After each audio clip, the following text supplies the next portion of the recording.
All right, you're in the midst of giving feedback to someone, or you're in a difficult conversation, and it's not going so well.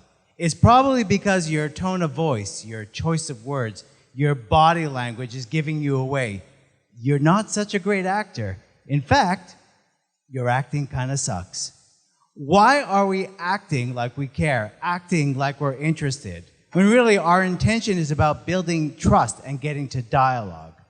So let's do this. I'm going to ask you now to think of someone that you have to give feedback to or have a difficult conversation with. Think of that person. What is it you want to say? What is it you want to accomplish?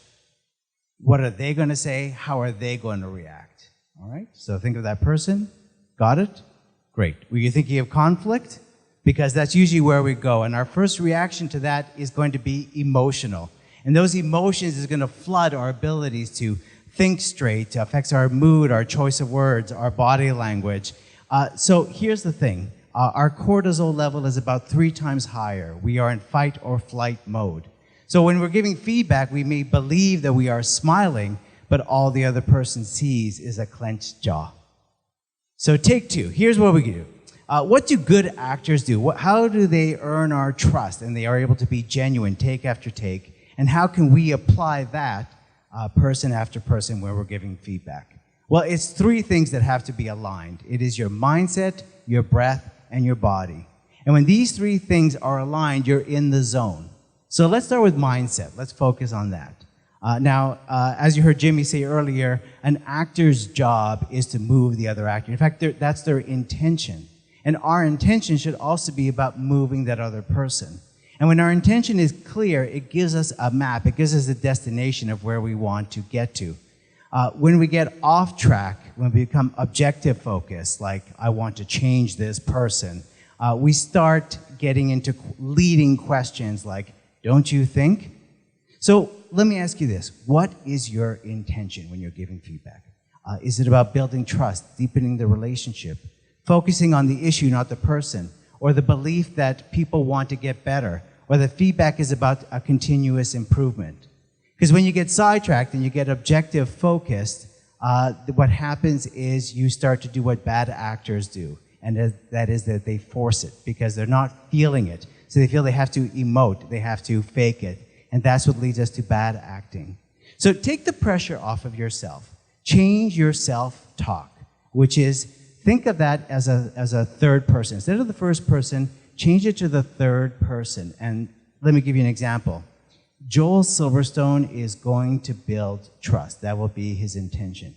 And when you see yourself as in the third person, it really helps you to be the character. And how do you do that? Borrow from the world of improvisation. Rule number 1 of improv is yes and, which is about collaboration, being open to ideas, not dismissing or judging them. Because the second rule is always make the other person look good.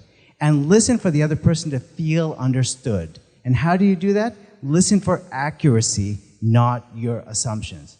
Now, most importantly, you have to breathe if you're going to do this. You need your brain needs 20%. It demands 20% of your oxygen.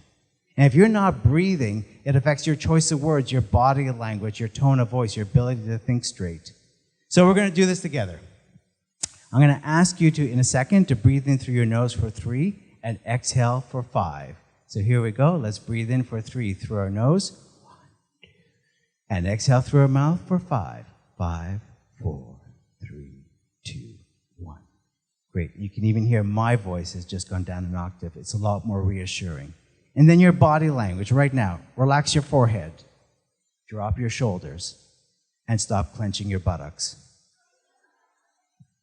And then finally, the quick hit here is when you really need to get into character, you really need to get into that moment, is ask yourself, what made you smile today? Think of that genuine moment that really made you smile to get into that moment where you are genuine. And when you are being genuine and real, here's the payoff to the other person. It's going to trigger their oxytocin. They're going to feel cared for because you're being real with them. And when you are being real, it's then going to trigger their dopamine, the motivation reward. This was good. I want more of this. And so, ladies and gentlemen, when your mindset, your breath, and your body are all aligned, you are now ready for your feature presentation. Thank you.